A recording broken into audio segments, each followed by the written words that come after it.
Hey there, everybody. Hope you're having a fantastic day. I'm going to entitle these the Madison segments. So if you don't listen to my podcast, recently I was driving down and I put together 11 different segments that I thought had to deal with like overall motivation. It really came down to communication and the people in which and the company in which you keep.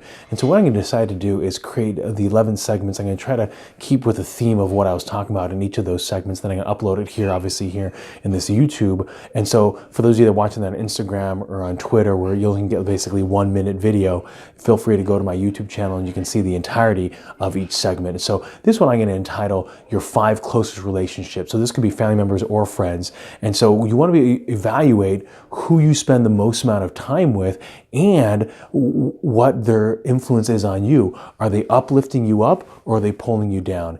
In the same context, are you uplifting other people or are you pulling them down? In all of our engagement, we have the ability to add value to others.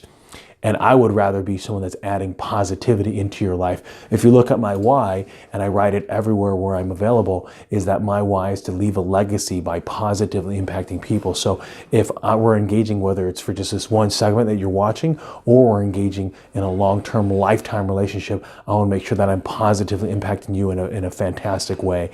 And so as we look at these closest relationships, people can oftentimes be masquerading as a pessimist and pretending like they're an optimist, and they're just using the phrase, I'm keeping it real. And unfortunately, if you look at these people that are keeping it real when they're talking to you, is they're actually reflecting their own fears upon you, and they're telling you that you shouldn't go after certain things in your life.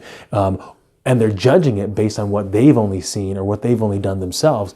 And so sometimes you'll see this with individuals that maybe they've never gone to college before, and they're telling you, oh, you're just a smart, you're just trying to be a college boy, you're trying to be book smart, you're a nerd. And so they actually downplay your ability to go and become college educated just because they haven't been able to do it, just because they don't know how to navigate college or a university. They don't know how to even go through the application process, let alone start going and applying for a specific degree or a specific college within that university.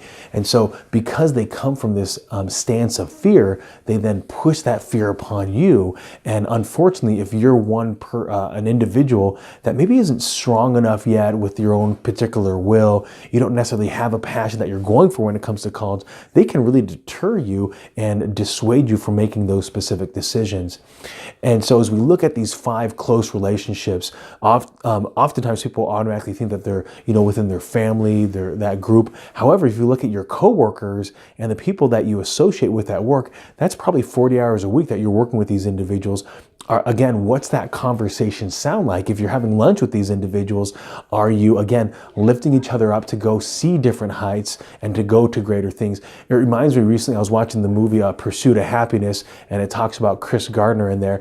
And again, it's a movie, so I don't know if this is exactly how the conversation went, but he basically tells his girlfriend or wife at the time, I want to check out this job, look at getting an internship as a stockbroker at Dean Witter. And she's like, what, you want to be an astronaut? And so for her, unfortunately, her response to her significant other was completely negative. Like you can't achieve that. You're crazy to think that way, is the attitude, not just what she said. It's that attitude that you can't achieve that.